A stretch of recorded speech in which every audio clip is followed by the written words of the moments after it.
They came in steel and order, banners bright, horses armored, a column of Habsburg prestige moving down a lake road that seems, at first glance, to offer no resistance. Against them stood villagers, not a professional army but men and boys of the valleys, armed with axes, halberds, and the knowledge of the ground. They walked every day.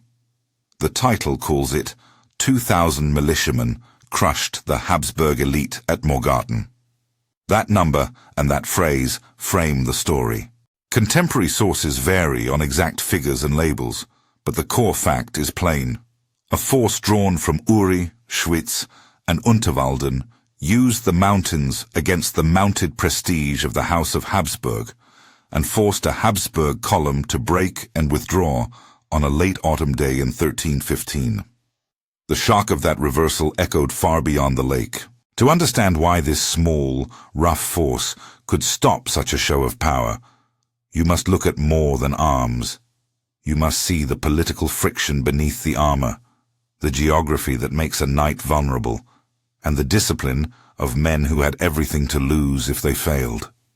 This is not simply a tale of courage. It is a study in preparation, timing, and the quiet violence of terrain. For centuries, the Alpine valleys held a precarious autonomy.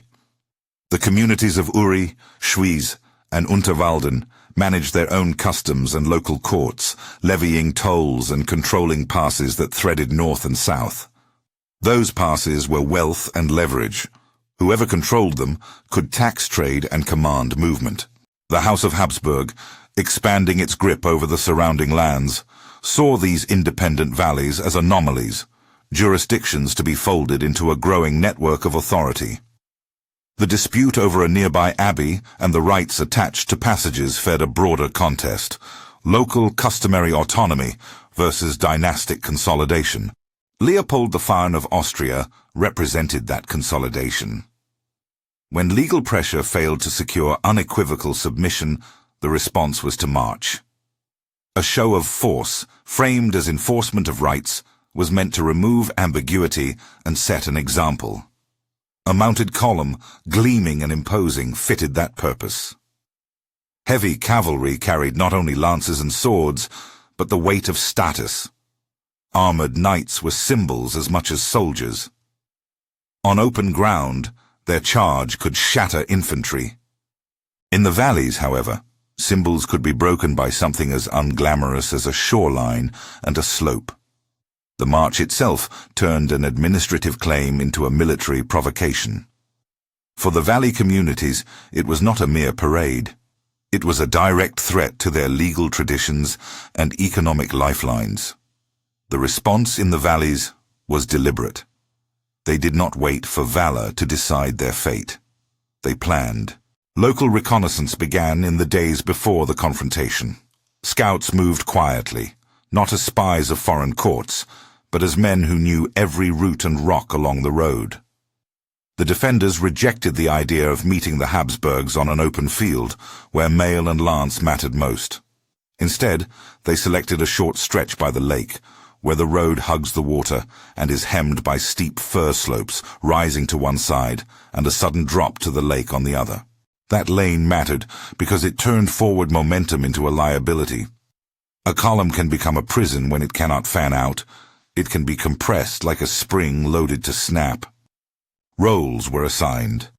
Teams worked above the road, out of sight where the slope was steepest. They put stones and boulders in positions where they could be pushed loose without warning. Others prepared long trunks and felled trees to roll down into the lane at the right moment. Closer to the path, men with polearms, halberds, and long pikes stood ready to strike at horses' legs and to pull riders down once the mounts stumbled. Reserves waited a short distance back, ready to flood the road once the initial chaos began, to exploit openings and to secure any captured equipment. There were no high, named commanders carved on banners. Leadership was local and collective, organized by men who had spent decades moving through that terrain and who understood that timing would be their force multiplier. The choice of the Morgarten lane was Newtonian in its clarity. Gravity mattered, and the column's own order could be used against it. But planning alone would not suffice. The defenders rehearsed timing in their heads, counting the cadence of a marching column, imagining where the first horse would stumble, and where panic might become a chain reaction. They prepared not for glory, but for a single, decisive action. The march must be broken and compelled to retreat. Annihilation was neither the aim nor the likely result. The goals were narrower, but also more achievable. To preserve autonomy, to inflict a blow to a show of authority, and to demonstrate that the valleys could stand together. On the morning the Habsburg column descended toward the choke, the air felt like a held breath. The banners flashed sunlight. The sound of horses' hooves on the stone road had a metronomic certainty.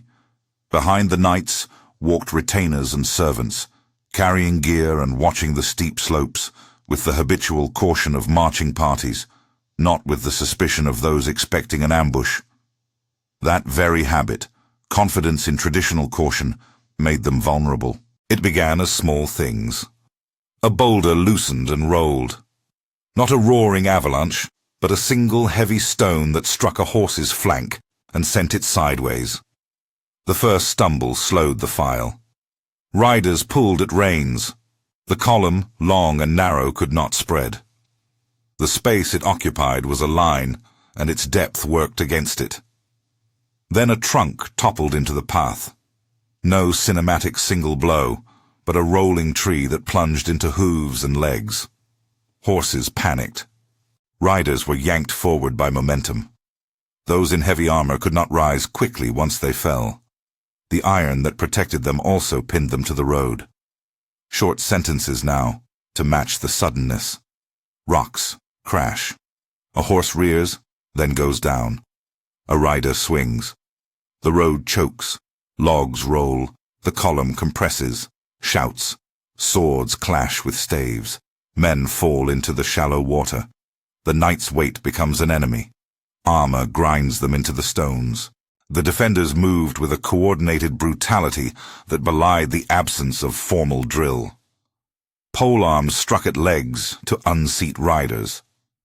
Men above the slope drove stones at any attempt to reorganize. The column's front could not back up because the files behind kept arriving, pushing. Its rear could not surge forward because the lane narrowed. Pressure from both ends became a crushing force. Command began to fray. Shouted orders drowned in a tide of panic. Without space to deploy their horses, the knights lost their advantage. Their lances could not form a cohesive wall. Their charges dissolved into small, desperate fights where heavy armor became a liability, not a shield. Leopold I, if present near the head of the column, faced a sudden inversion of the march's purpose.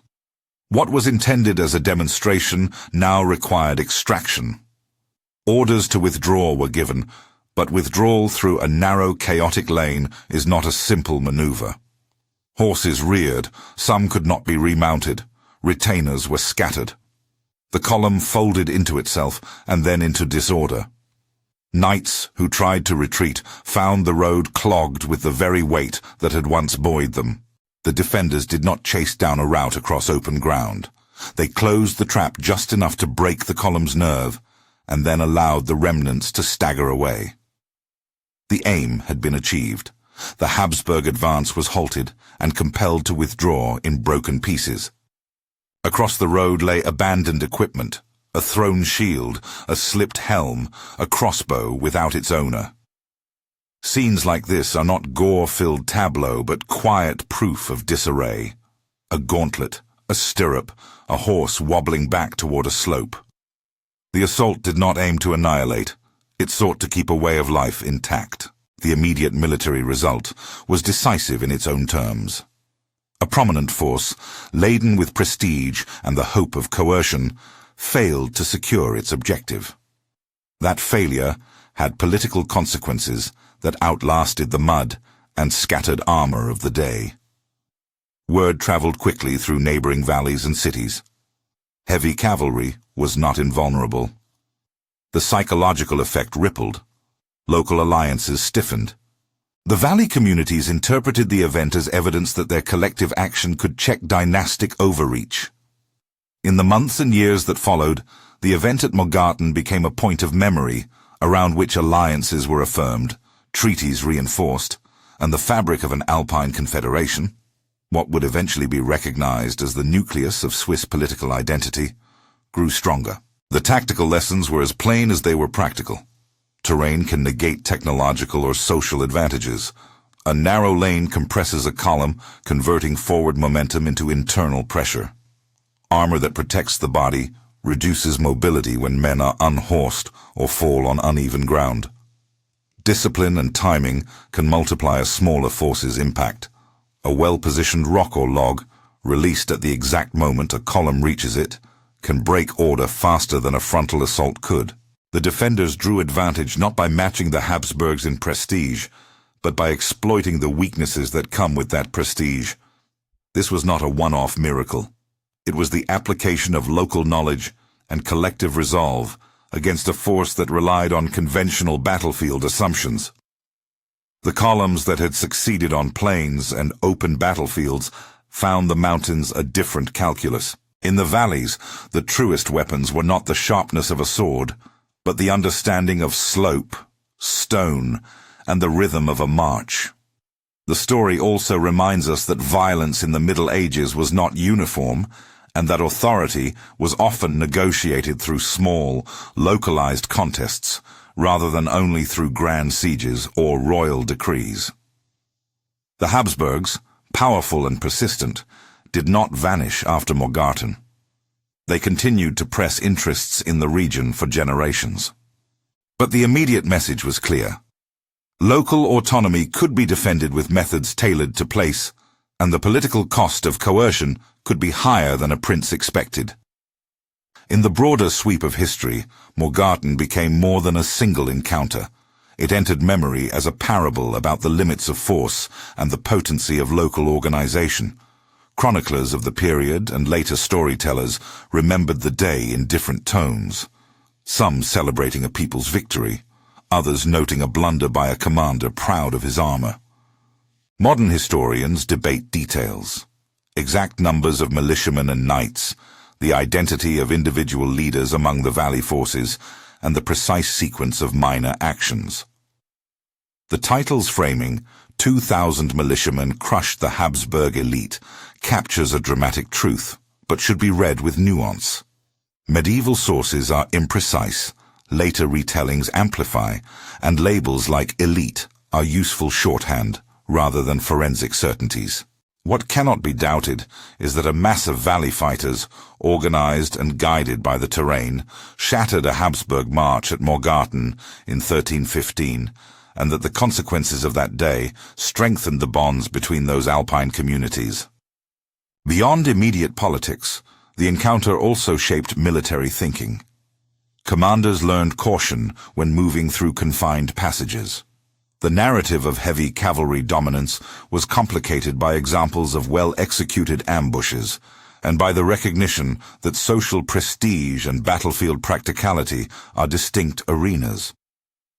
For the men of Uri, Schwyz, and Unterwalden, the victory was not merely tactical success. It was affirmation.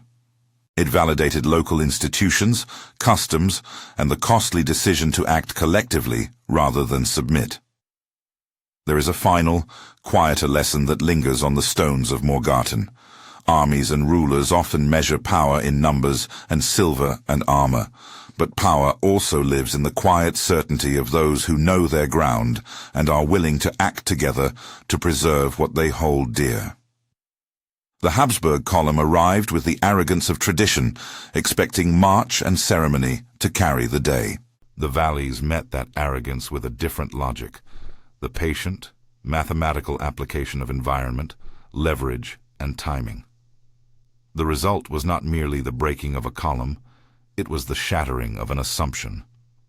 If the title's image, 2,000 men facing the elite and forcing it to retreat, holds dramatic weight, let it also carry a reflective caution.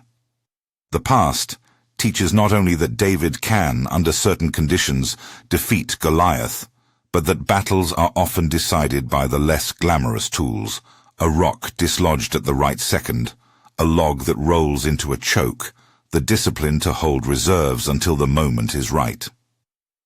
These are the mechanics of victory at Morgarten. They are also the mechanics of restraint. The defenders did not pursue annihilation. They secured their autonomy and left space for the political realities to shift in the valley's favor. If this episode has gripped you, there is more to explore. The sources that record Morgarten, the maps that show the lanes and slopes, and the letters and chronicles that react to the shock of that day are all in the description below.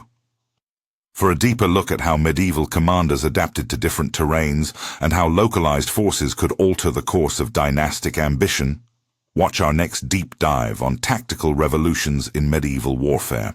And if battlefield stories like this interest you, subscribe for more. There are more moments where place beats prestige and where the quiet work of preparation overturns the assumptions of power.